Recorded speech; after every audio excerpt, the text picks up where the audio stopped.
Okay. Just want to present Carlos because Dr. Schickendans is leading an intercontinental project on the reception. I'm from Argentina. Yes, that's Diego. I'm from Argentina, but now I am living in Chile. I work at the Jesuit University in Santiago. The first thing I want to say is that we don't know the Amazonian region. I lived 5 years in Germany, now 10 years in Chile, but I have never been in the region. So we are talking about a region with a certain distance, only with the contact with the people and reading the books and hearing the people in the Synod Assembly. Yeah. Okay.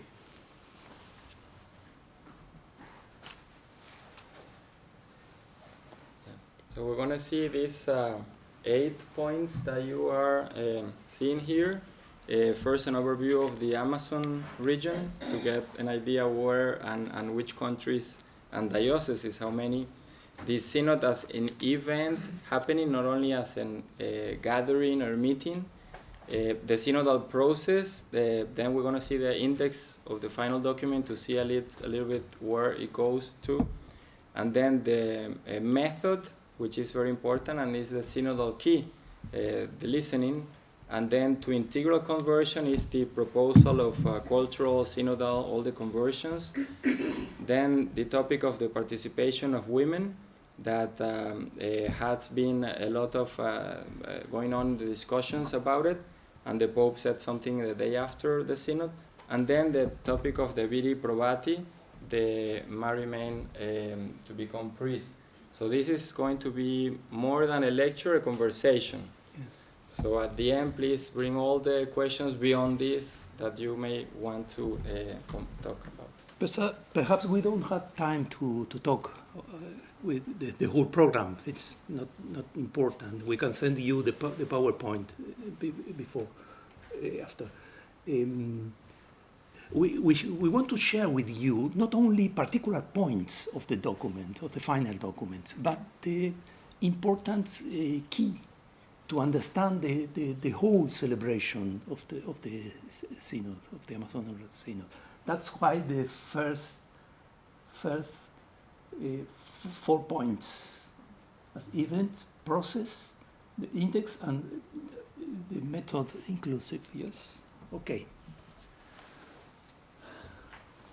You can read this. Yeah, we have this text number 6. There is all numbers refer to the final document, and number 6 says, in the Amazon, life is inserted, linked and integrated to the territory, which is a vital and nourishing physical space from the forms, the basis, support, and limits of life. The Amazon, also called Panamazonia, is a vast territory with an estimated population of 33,600,000 inhabitants, of whom between 2 and 2.5 million are indigenous. This area makes up of the Amazon River basin, and all its tributaries spreads over 9 countries: Bolivia, Peru, Ecuador, Colombia, Venezuela, Brazil, Guyana, Suriname, and French Guiana. The Amazon region is essential for the distribution of rainfall in the South American area and contributes to the great movements of air around the planet. It is currently the second most vulnerable area in the world in relation to climate change due to direct human activity. Here there is important information to understanding what are we talking about. We are talking about here of 33 million inhabitants. But if we think of the whole region, Latin America inclusive with the Caribbean region, there are more than 600 million inhabitants. So this region is important, but it's only a part of our continent. And the second idea important here is that we are talking about 3 million to 3 million of indigenous people. that means that only the average is 10, only 10%. So we don't have to identify the Amazonian region with indigenous people. Only 1 of 10 people belongs to these people, to indigenous. So that's 2 ideas to for understanding the situation, the Amazonian region. We have 2 maps. This is a map where you can see this South America, it's cut here, but you see the Amazonian is only a part of those countries. Of 9 countries. 9 countries. So the rest. In our country, we have more than 20 countries. Yes. So we don't have to identify Amazonian region with Latin America and the Caribbean, no? Yes. He doesn't have Amazonia in Argentina. No. So if you see also, it's a part in a country. So you have dioceses in each country, in each local church, that are only in the Amazonian, but then you have, like Brazil, a huge majority of dioceses are in the Amazonia. So that represents a challenge. And you can see here the number of dioceses. The previous. Here's the most important city in the Amazonian regions, Manaus of Brazil, 2 million inhabitants. You see 103 dioceses are involved in the Amazonia region. You can see how complex is the situation for the church there, and how important it is to work in a networking, yeah. And that's why we think it's more than a synod for the Amazonian region. It's an ecclesiological synod that will affect the whole church. So, the first key for the interpretation is the synod as an event. The scholarships of the past decades on the council has taught us how we should interpret an ecclesial event of this type. That was a very important discussion in the 90s. The work of Alberigo, an Italian historian, was very important in 5 volumes. There is an English version, edition. A text is only interpreted correctly within the framework of an event. Context, ambient, celebration, gathering, relations. For example, in the council, the presence of ecumenical observers from other Christian denominations. And also the importance of the witness is therefore relevant, and not only the analysis of theologians or experts on the final documents. An appropriate reading of the text should include relevant moments that happened in Rome, such the first one, the Pact of the Catacombs in Domicilia, Rome, the striking procession of the opening day from the Vatican Basilica was criticized. The constant presence in Rome of people coming from the Amazonian. We have a picture, for example, here. So many people from the region. That was a novelty in a synod, in a bishop synod. Yeah, that nothing to do with bishops. Yeah? And the diverse participation of a lot of people, journalists, theologians, coming to Rome to collaborate in diverse ways. Particularly important is the Pact of the Catacombs for the common home. As you know, at the end of the council in 1965, the week before the end of the council, 40 fathers signed in this place, Domicilia, these catacombs, a very important pact with many compromises in a new lifestyle, especially for the bishops. So the people here in the Synod wanted to renew this experience. So the Oscar Beoso, an historian of Brazil, wrote a very good text Now we want to share this text with you. It has 3 pages. We want to read only 3 or 4 paragraphs of that text, so you can understand the spirit of the Synod better as you only with the if you have only the text. It's a different source that gives you a spirit. So the text needs other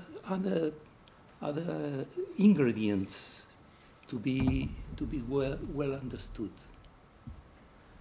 If we can read all together, it's yeah. 3 paragraphs, so you can have a sense of what is being involved in the Synod. No? We, the participants of the Pan-Amazon Synod, share the joy of living in the midst of numerous indigenous peoples, Quilombolas, inhabitants of riverbanks, migrants and communities in the peripheries of the cities of this immense territory of the planet. We have experienced with them the strength of the gospel that acts on the poor. The encounter with these good challenges us and invites us to a simple life of sharing and righteousness. Marked by listening to their cries and tears, we heartily welcome the words of Pope Francis. At the beginning of the Synod, that's the word of Francis. So many of our brothers and sisters in Amazonia are bearing heavy crosses and awaiting the liberating consolation of the gospel, the Church's caress of love. For them, with them, let us journey together. We recall with gratitude those bishops who in the catacombs of Santa Domitila, at the end of the Vatican Council II, signed the Catacombs Pact of the Word and of the Church. We remember with veneration all the martyrs that were members of basic ecclesial communities, the pastoral and popular movements, the indigenous leaders, missionaries, lay people, priests, and bishops, who shed their blood for the adoption for the world, for living life and fighting for the protection of our common home. We join in gratitude for their heroism, with our decision to continue the struggle to tenacity and courage. It is the feeling of urgency that prevails in the face of Russians that today devastates the Amazon territory, threatened by the violence of predatory and consumerist economic systems. Before the Holy Trinity in our particular churches, churches of Latin America and the Caribbean, and those who stand in solidarity with us in Africa, Asia, Oceania, Europe, and on the continent of North America, and at the feet of the apostles Peter and Paul, and the multitude of martyrs of Rome, Latin America, and especially our own zone, and in deep communion with the successor of Peter, we invoke the Holy Spirit, and we commit ourselves personally and communally to the following. And then the text have 15 paragraphs. We propose only 2 or 3 to read, because so can we understand the spirit and the letter of the Synod. Assume in the face of extreme global warming and the depletion of natural resources, the commitment in our territories and with our attitudes to defend the Amazon jungle. From it comes the keys to water for much of the South American territory, the contribution to the carbon cycle, and the regulation of the global climate, incalculable biodiversity, and a rich social diversity for humanity and the entire earth. The fourth, To renew in our churches preferential option for the poor, especially for native peoples, and together with them to guarantee their right to be protected in society and in the church. To help them preserve their lands, cultures, languages, stories, identities, and spiritualities. To grow in the awareness that they must be respected locally and globally, and consequently to encourage by all means within reach that they welcome on equal footing in the world concert of peoples and cultures. the last one. To abandon consequently in our parishes, dioceses, and groups all types of colonist mentality and culture, welcoming value cultural, ethnic, and linguistic diversity in respectful dialogue with all spiritual traditions. So I have wrote this phrase this morning. The part was read as a creed, as an update creed. Every generation has the task to say the creed with new words, with new point of view, with new language. If you repeat the creed, you betrayed. Betrayed? Yeah? You betrayed the creed. We need creativity. That is a creed, the creed of the region. Each region should write his own creed. Each person. We have to recreate the whole tradition in the light of the gospel. In the light of the gospel. But we have to recreate with new words, because we have new challenge, and because we have new words of God, new. The words that God brings us through the history of the people, the cultures. That's a headline for the journalist who repeat the creed, betrayed the creed. Please don't put my name. Yes.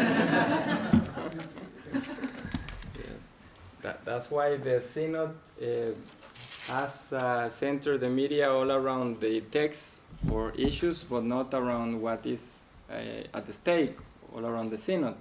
So happening, an event, these are words that in Latin America are very strong, because they're not talking about a fact, meeting simply, but something beyond. So living that makes a new way of comprehending what happened there and what will happen from there in the whole church. No?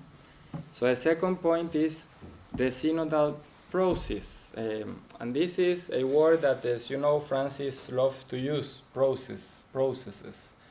Never about punctual things or things that have an end. Always a process, a continuous and ongoing situation that develops. That was what Carlos was referring to with the creed. Transmission, tradition, transmission, and transition, and you have an ongoing process in all of that. So the ecclesial event, this happening, is only understood within the framework of a process. As is the case with the Council, the Panamazonian Synod is only one step in a certain ecclesial direction, but an ecclesial direction for the whole church, not for only the Amazon region. We can highlight the uniqueness and novelty of this synod because of the thorough process of preparation with many months in advance. The synod has no analogy with any other previous synods under this perspective. This is very new. This is unique. We talk about reforms and change in the church. This is a real change and a huge change in the way of proceeding of the church that Francis is bringing about with the synod. So the process, as you can see here, began with a previous phase that you see the dates, December 2017, April 2018, and then you have a synodal consultation phase, again June 2018, April 2019, then you have the celebration of the synod, and that ended now, and then we have the current phase, which is the post-synod. So what we are doing in many countries is that precisely the post-synod. And this is unique. Look how many meetings, gatherings, encounters were done before. This was never done before. In Latin America, we remember that the text came from Rome, and then they only had to discuss in the assembly. Here, the text came from the people, and it was discussed then in the assembly. You have 21,943 participants in 266 reports that were made by REPAM, and that impacted 65,000 people overall involved. And the total of participants, individual, institutional, people directly or indirectly consulted, 86,000. This may see like a small number. This has never happened in the church, in an assembly, in a synod. The most important. And the most important is where we are. We were in the synod precisely because of this, not because of what happened. That's past. Now what comes is what will give meaning to what happened, the post-synod. The post-synod is not only about the final document, is what will be generated from that process, and some things we don't know what will happen. That's a process. That's Francis's view on this word processes. In the final document that you have, this is these are the names of the chapters, and you can see we're going to see more of those in text right after this. But you see that chapter 1 is from listening to integral conversion. That's the method. New path and new path and new path. Pastoral conversion, cultural conversion, ecological. New path. It's not a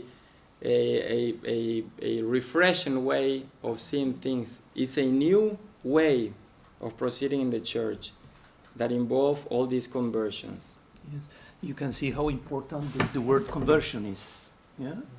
It's conversion, yeah? With different perspective, yeah? Pastoral, cultural, ecological, synodal. And here is the move, yeah? From listening to integral conversion. This is a hermeneutical circle. Only a converted person can dedicate time to listen to the people, to listen to the Spirit that speaks through the people. And there is a movement, yeah, from listening to conversion. But conversion is the key word here. That's it's always important. The table of a book, yeah. Okay, method from listening. That's the speech. The speech of the Pope at the end of the Synod was very important under different perspectives. That's one. I would ask them, the journalist, a favor, that in the dissemination of the final document, they will focus above all on the diagnosis, which is the more significant part. The diagnosis, not the solutions, not the answers, the situations. The part in which the Synod truly expresses itself best. Cultural diagnosis, social diagnosis, pastoral and ecological. That's a very important point of view. The Pope has read carefully the text with the commission that has to write it. So that's our words. Most important is that the reforms and the new paths that arise are thought of by listening to the needs of the people of the region. These reform and paths are not the result of merely theoretical work. It can be done. It's easy to be done, yeah, with a commission of theologians or by academics behind a desk, but instead are a response to a discernment of needs. Therefore, the topic of, for example, the ordination of married men and female deacons are comprehended within this theological pastoral approach, which can be noted as characteristic of the history of the past decades of the Church in our continent. The C, in the well-known CJAT Act, that is the method from the French Action Catholique from the first century, for the first decades of the 20th century.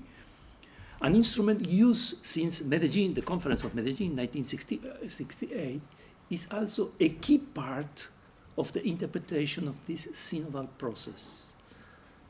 In the final document, the C moment of this method was understood as the listening moment. The word listen appears circa 18 times in the final document. It's a real attempt to hear and listen to the, quote, the voice of the Amazon, the voice of the people of God, the cry of the earth, and the cry of the poor. It's a spiritual, not only a sociological, political, with the help of this science, but it's a theological hearing. It's a spiritual and theological discernment. Number 5 of the final document, in the spirit of a disciple and in the light of the Word of God and of tradition. The reference to Gaudium Spes first, the first paragraph of Gaudium Spes in the final document is very relevant to understand this perspective that I'm underlining now. In this context, it's a beautiful text in number 38. Pastoral action is not exactly so in Spanish. Pastoral action is based on a spirituality based on listening to the word of God and to the cry of his people. No one or another, both together, if you want to understand the gospel today. Both together. That's the key. That's the key. And in order then to be able to announce the God news with a prophetic spirit, we recognize that the church, which hears the voice of, is a wonderful formulation, in concordance with Gaudium Spes, which hears the voice of the Spirit in the cry of the Amazon. It's not a parallel, it's one cry. We have to discover the word of God in the word of the people, in the words of the people. Not as a parallel. You only find the word of God in the multiple voices of our times, Gaudium Spes 44. Can make its own the joys and hopes, the grief and success of everyone, but especially of the poor, etc. That's very important to the understanding that is typical of our continent, from Medellin in advance. In advance. Yes. What he's saying is very important to understand that here, because in Latin America, the reception of the Vatican Second Council is very different. So when we're referring to Gaudium et Spes, the document for us is the document. So that's how we received the council. That means that when he was saying, we hear the voice of God, and we hear the words of God in the words of the people. That goes together. That's the way in which Medellin, in which all the Latin American Episcopate Conference understand the presence of discernment of God in their time. So that's why the document is very interesting when he quotes Gaudium et Spes 1. Yes, it's the first document in the church history that begins with a description of the human situation. The first time in the history. It's a complete novelty in a concilia document, but it's a novelty in theology itself, in the theological method we use when we want to argue theologically. It's an inductive moment. Sometimes people may think, well, people are in Latin America just putting a first part of a diagnosis of the reality, And then begins the theological work after that. That's not true. The diagnosis, as Francis was saying, the Gaudium et Spes, one quote, the needs, the hopes, the reality, that's where we do theology. So we have to find how to express that reality that is there where God is speaking. So theological, pastoral for us goes together. We don't do theology once and then others do pastoral. That's why in Latin America we use a hyphen. Theological, pastoral. In all that we do. Now, in this week, I am studying the reception of Gaudium et Spes under this perspective in the American bibliography, theological bibliography. That's very interesting, the difference in the different continents. You know? But it's so important in order to respect the people and to respect God. Yeah?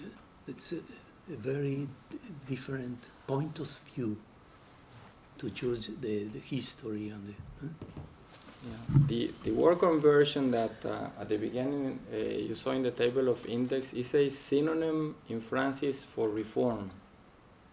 We cannot understand reform without the word conversion. We can say reform as conversion. That's why we make sometimes such an emphasis on the structures, but we forget that the reform of the structures passes through the conversion of our mentalities. For Francis, they go together. So the integral from listening, what we saw before, to integral conversion. That was in the index. Conversion is the structuring leitmotif of the final document. The invitation to conversion permeates the text because without conversions, there are no new paths. We have been seeing all these criticism without any ground, any foundations at all. Well, because it's hard to convert to the people and not to simply project my own ideology and idea on the reality of the people. So from listening to integral conversion will open new path. In number 19, you can read there, thus the only conversion to the living gospel, which is Jesus Christ, can only unfold in interconnected dimensions to motivate our going out to the existential, social, and geographical peripheries of the Amazon. These dimensions are pastoral, cultural, ecological, and synodal, and these are developed in the next 4 chapters. So you see the connection when we're talking pastoral conversion, that notion that appears in Evangelii Gaudium that comes from Aparecida, and Aparecida takes that from Santo Domingo. In Latin America, that notion is not simply changing the ministry. We do it like this, and now we do it in another way. It's the whole change of the structures, relationships of authority and power, of service, of mentality. All those things are involved in that simple notion of pastoral conversion. So the first conversion is the cultural conversion. If someone can please read number 41.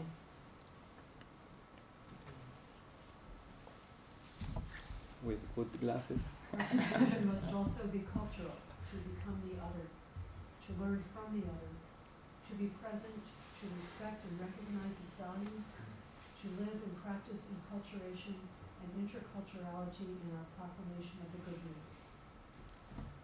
The other, to learn, to become, to be the other, that's the conversion that we're talking in the cultural conversion. So it's not simply to understand how the other is in its diversity. It's to convert to the other. We speak so many times about diversity, but it's only about letting each one its own space, but not about converting to the other, by being with the other. So the text is focusing on that relational part.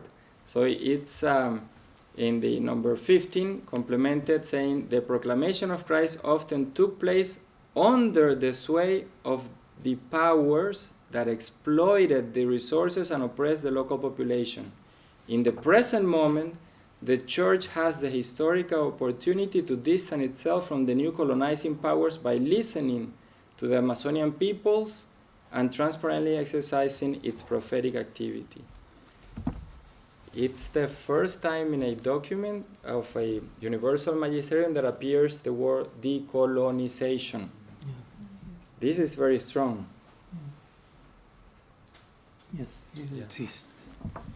The defense in number 81 of the life of the Amazon and its peoples requires a deep personal, social, and structural conversion. The church is included in this call to unlearn. That's Very a strong. A very beautiful expression. Unlearn. Learn and relearn in order to overcome any tendency toward colonizing models that have caused harm in the past. In this sense, it is important for us to be aware of the power of neo-colonialism, which is present in our daily decisions and the predominant model of development that is expressed in the growing model of monocrop agriculture, our forms of transport, and the illusions of consumerism that we live in society and that has direct and indirect implications in the Amazon. It's a very strong text, and you can see it as the church making a recognition of its own sins. Unlearn, learn, relearn. To leave that tendency of colonialism. These things have never been said in a text with this importance. So that's a process that leads to listening. We have talked many times throughout the years of colonialism, the church listening to the cries of those who are being exploited by colonialisms, and now the church tries to respond to that, making that voice its own voice. That's the process that we were talking about. In number 55, we are all invited to approach the Amazon peoples on an equal footing, respecting their history, cultures, style of good living. Colonialism is the imposition of some people's ways of life in others, whether economically, culturally, or religiously. So that's what we sometimes criticize so much. Well, it's recognizing that that happens, and it still happens. We reject a colonial style of evangelization. Proclaiming the good news of Jesus implies recognizing the seeds of the word already present in cultures. The seeds already present. We're not taking because we know something there. We recognize what is there, and it grows from there. That's a new, completely way of understanding evangelization. So this is the first conversion, which is very, very strong in terms of the approach of the church to the world. The church in the world, in the Second Vatican Council, Gaudium et Spes, now you can see this approach here, the church in the world, recognizing its presence without dominating, without imposing, just listening, and especially these three phrases, no? Unlearn, learn, and relearn. That's conversion. The second is the synodal conversion, and number 88 is a beautiful text that defines it. To walk together, the church today needs a conversion to the synodal experience.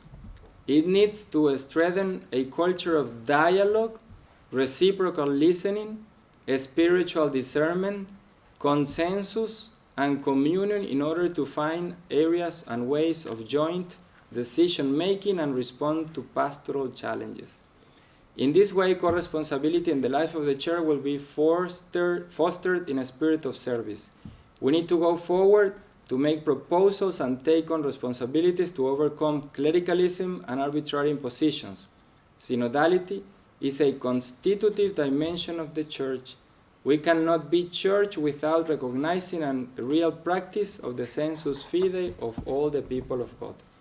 Recently, the International Theological Commission released the document on synodality, and it's this paragraph containing all the main ideas of the document. Synodality is not a mere practice. It's something that defines the whole church, but it implies something that is said here for the first time. Conversion to the synodal experience, not to the synodal concepts. So what is synodality? And then I'm going to do a workshop to see how we implement it. The synodal experience is because synodality implies, as it says here, dialogue, learn to dialogue, reciprocal listening, learn to listening, spiritual discernment, learn to discern, consensus, learn to be in dialogue in order to reach consensus, communion, and especially ways of joint decision making. The document of the Theological International Commission says you have two moments, the decision making and the decision taking processes. Both are implied in a synodal experience. But look at the end. To respond to pastoral challenges. It's not that the church wants to be better and best and the best thing in the world. It's to respond to pastoral challenges. What we have been saying, and Carlos has emphasized of Gaudium et Spes, the needs of the people. If the church doesn't respond to the needs, the real needs of the people, then its mission is not fulfilled. That's the synodal conversion challenge. Another text, 91, just highlighting this phrase. Synodality marks a style of living in communion and participation. The Synod gives us the opportunity to reflect on how to structure the local churches in each region and country, and to move forward in a synodal conversion that points to common path in evangelization. How to work in jointure, common, not isolated individually. And again, synodality implies that my local church cannot be church only by seeing its local reality. It's a communion of local churches. In Latin America, we have the CELAM. It's the Council of the Latin American Episcopates, and it's the communion of the local churches. So it's not that one church does a pastoral activity and the other one another one. There is a consensus or a common ground of working. That's the synodal experience.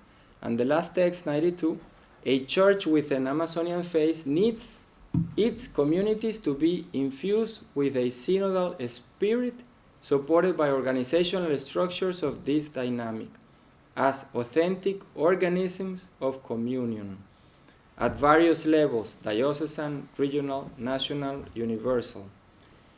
And at the end, this phrase, effective participation of the laity in the discernment and decision-making, strengthening the participation of women. Discernment and decision-making. So this is also what synodality implies. If we do not have organizations, structures with that dynamic, as it is said in the beginning of the text, how can synodality work? So it implies structures, it implies attitudes, both together. So I may have the best attitudes, but the structure doesn't let me. I may have beautiful structures, but I don't have the people with the mentality to work it in this way. So it's a process of working the two things together. Okay. We have choose two particular topics, the women and the vir probati, but perhaps we can open the dialogue and we... In these two topics, you can bring more topics, but maybe these are the two topics that were more in the media. Yes. But do you want to read this of the sister? Yeah, it's not important our impression, but the impression of the women that participate on the synod. No? That's why we have a copy here, a text of a member of a synod. That was a very important participation. Yeah, of course, not enough. A synod of bishops is not the best structure for a synodal church. Has very very important limits. We have to create a new structure, a synodal, universal strengthened, not the Synod of Bishops. It's a very important limit of this encounter. But the women that they were there and they participated, they were very, very, very happy with the work they did. And with the resonance, with the see, you can read it. Or? Yeah, this is just to highlight Yeah. what they said of their own experience, because we're men and we're not going to talk of what the women there experience. So this is one of the synodal sisters that participated, and she says, a special highlight was the participation of the 36 women at the synod. We made significant contributions, weaving together threads from the small working groups and large assembly. I believe it would not have been the same if we had not been in that synod room. In addition to clear, firm, and strong interventions full of prophetic witness, we made many contributions in the small working groups, in the presence of the synod priests and among ourselves, articulating thoughts as only those who do not conform to established structures can do.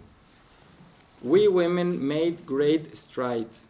We may not be able to translate what they all mean right now, but we are sure that we have left a legacy for future generations by opening new paths to a church with a feminine and feminist face, a church that builds and grows, so that we have communities that take care of life and our common home. Unfortunately, the final text in this particular topics, it's not a very good text, and the first draft was worse. On the Monday, the last week of the synod, but there is some good phrases. So we ask, for example, that's one. We ask for the institution of ministry for women leaderships of the community. That's a new ministry. Be created and recognized within the service of the changing demand of evangelization and community care. And of course, there was the debate about the diaconate for women, no? And you can read there the phrase, the permanent diaconate for women was requested. And in this case, the text is not very good. We wanted to transform it, but without success. The final word, the final speech of Pope Francis was very important because he goes beyond the document. Especially with this phrase, I will try to do it again, to study again the topic with the Congregation for the Doctrine of the Faith, and include new people in this commission. I welcome the challenge that you have given me. That's listening. The women in the hall were with carteles, with the advices, notes. With yes, yeah, notes. With.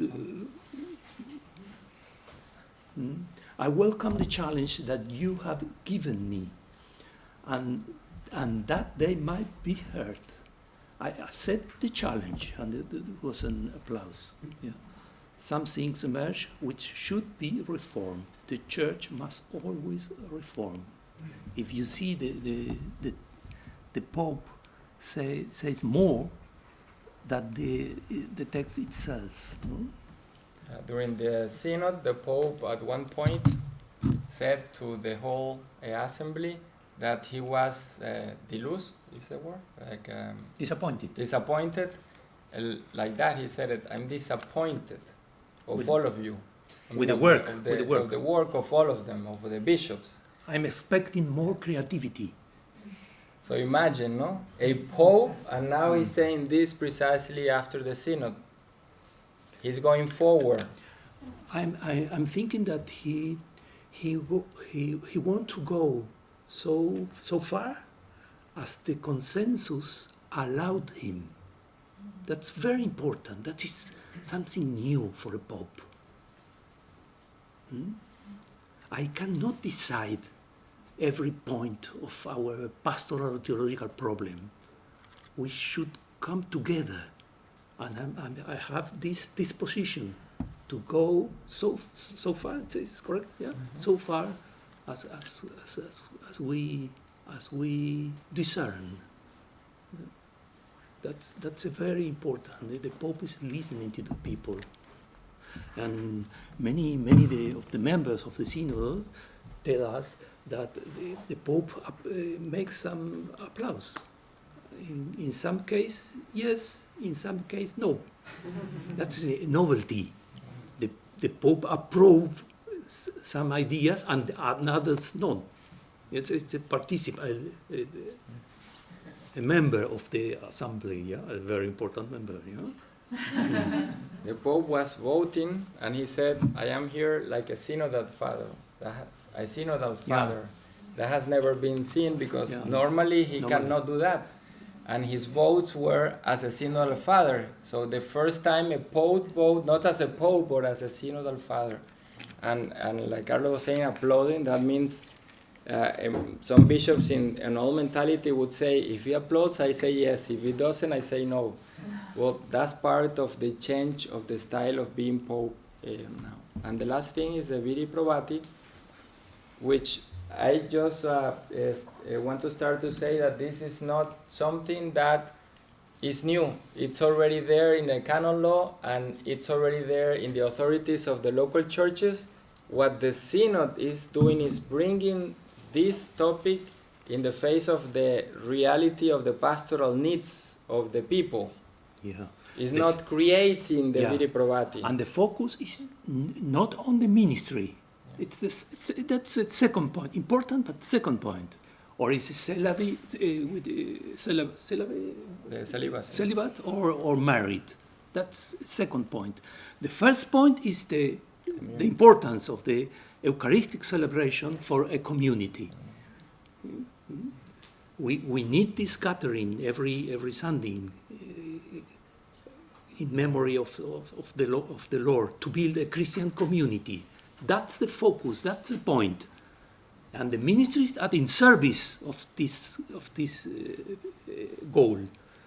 So it's a different perspective. That's why it's the first idea of this paragraph.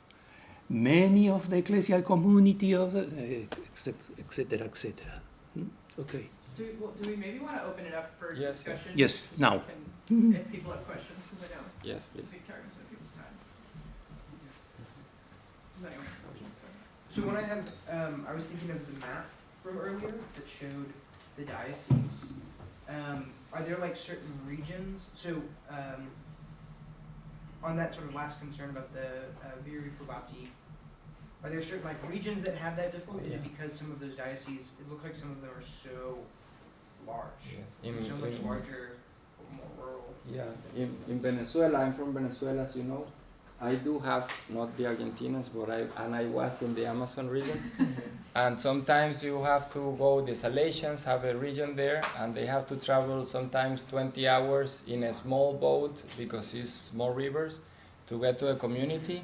And a priest lives alone there, and he sees another priest 2 months later or 6 months later, because they cannot be going like every week. So that's a huge problem in the whole region. You have communities 1 year or more without being visited by any minister at all. So it's a huge problem. But also in Rome, a cardinal, a very good friend of mine, told me, this is not a problem of the Amazon. I have to go out to the peripheries of Rome every time to celebrate the Mass, because they don't have priests. In Rome, everybody has priests because they come to study, but not to the peripheries. So that's the point, no? The community, the Eucharist, and the ministry. So you mentioned that this is the first time that decolonization is brought up as like a sort of pastoral or ministerial issue.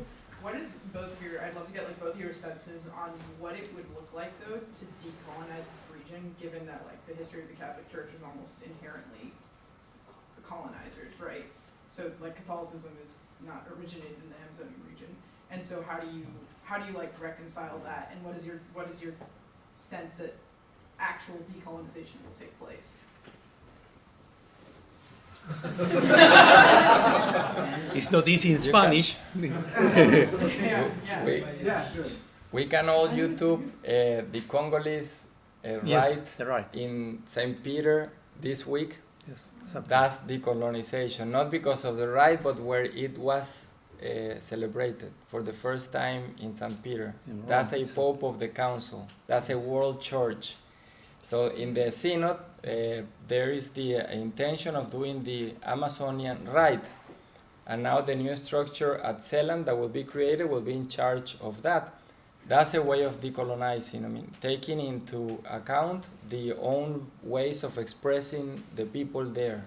Yeah. That's why synodality is important, because only the people who lives there can build a church with an Amazon face. We can do that. That's not our task. That's the task of those people. That's why we have to discuss the decentralization of the church, so they can take their own decisions.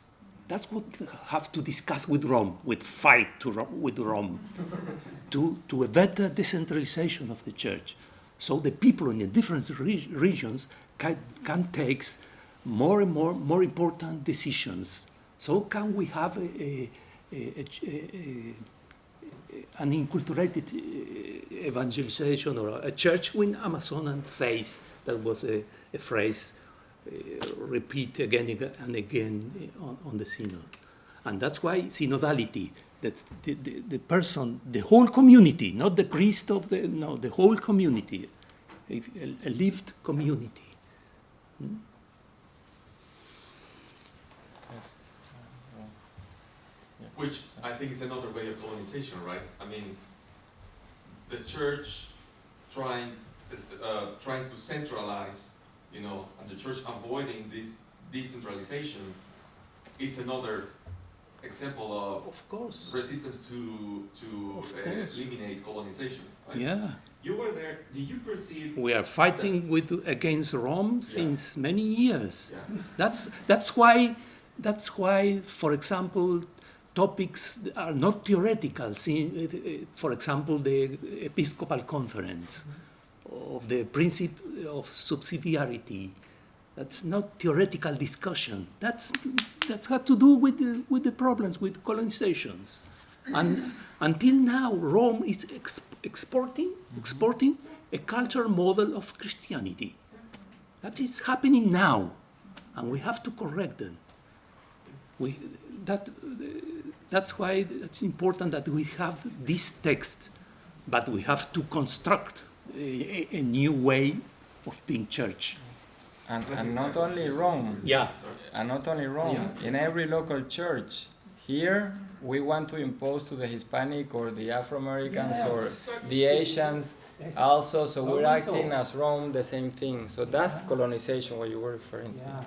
Do you think that are the bishops aware of the colonization of the theology that still permeates the sacraments? What do you mean about this? What your idea? Because part of this resistance obviously has to do. There's a problem of authority here. Yes. That in the end, sociologically speaking, everything Yeah, has yeah, a problem of power. But I wonder. I mean, when we look at many of our theological concepts, the theologies that have been used to build our sacramental, our pastoral, our ministerial activities, how aware do you think the bishops are of the influence of those colonizations in our own theology, in our own sacraments? Mm-hmm. Mm-hmm. Perhaps I can, the silence of the professor. Perhaps I wanted that he answer. I answered the first one. So Okay. Perhaps I can answer you with the most important interpretation of the Council of Karahaner. We are at the beginning of a universal church, a church that is not more an exportation of a Western model, of Christianity, but a model that emerged in every place, in every continent, with the faith and the activities of every church. We are perhaps that's the step of the council, only a step in one direction, and that's the task of the third millennium.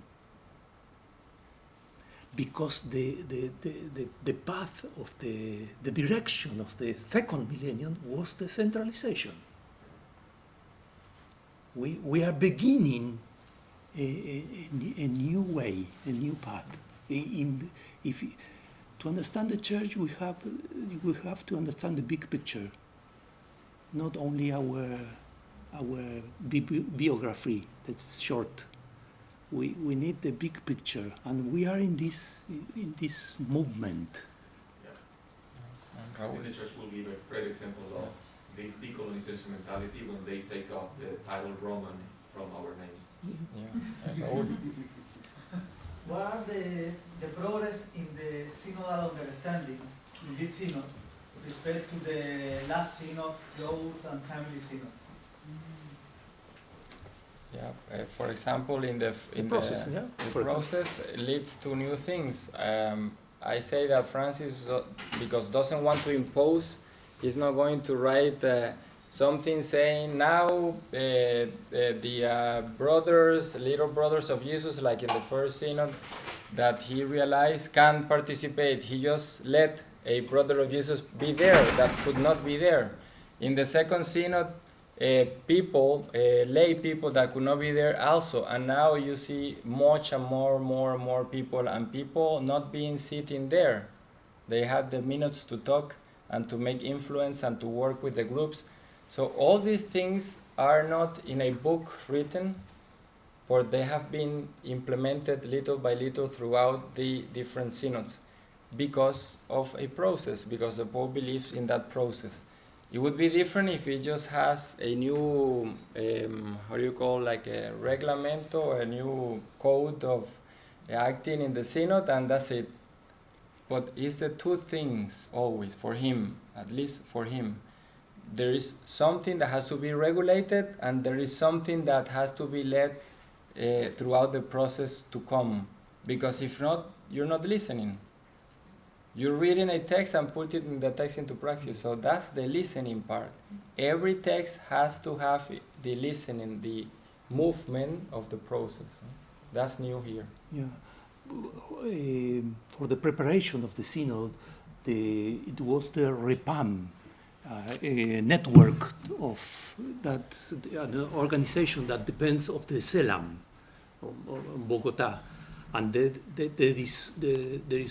was something new, but the preparation was done not only by Rome itself, from the people of Rome, but this organization REPAM did a very well job.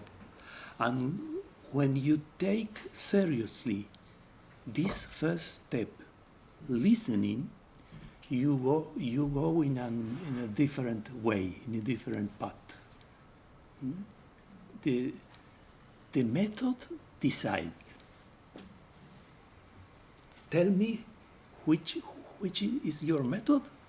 I will tell you where is your final destination. I think that what you said raises very fundamental question for the theological work and also for the church. I really appreciate what you said about the fact that theological work and pastoral work should be together. But my question is, what's the difference between theology and discernment? Is theology the outcomes of discernment?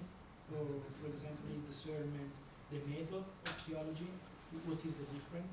And the second question is about the synodal church. I'm very skeptical that this can happen starting from the hierarchy, because they tried in the Lumen Gentium, for example, and they didn't succeed yet. So I was thinking about what the German church is doing now with many lay committees. Yes. Do you think that this can be helpful for the church? Is the last opportunity for the German church. Yes. Many people there say that Yeah. right there. Yes. It's the last opportunity. They have had many dialogues process, and it's the last opportunity. We talk together and we take decisions. Vinculant decisions. Yeah. Yeah. That- Mandatory. Like, mandatory decisions. Yes, that's the last time for it. It will be a very important process to study, both together, the Amazonian Synod and the German synodal path. It will be, and the differences will be very interesting. That come with a convergence. And the first question was Theology and research. Yeah, to give you an example, right now, all those who persecuted the theologians in Latin America are about to produce a separation with the Pope de facto, not maybe officially, but de facto that's what they're doing. So how can you imagine that? No?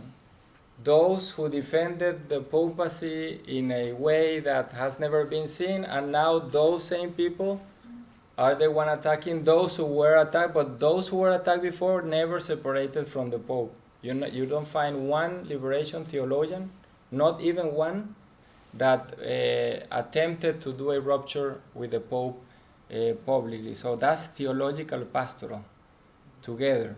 That's discernment, that's sensus ecclesiae. We don't do theology outside the church, but we don't do theology for the bishops. So you have a movement there that between theology, pastoral, sensus ecclesiae, discernment, every one of us has to do. No? But what is really different, and you can see that in the speech that Francis gave when the UCA, the University of Argentina, had the 100th anniversary. That speech is in the website, it's beautiful. He speaks about not being theologians of desk, not without any contact with the people. Again, Gaudium et Spes 1. If I don't listen to the people, the needs of the people, then I may be writing something that has nothing to do with the reality of where the church is today. But I'm preoccupied of writing a book without any contact with the people. So that's theology, pastoral, and discernment is the link to the people, because it's not discerning what I want, is to hear the voice of God in the people and through the people.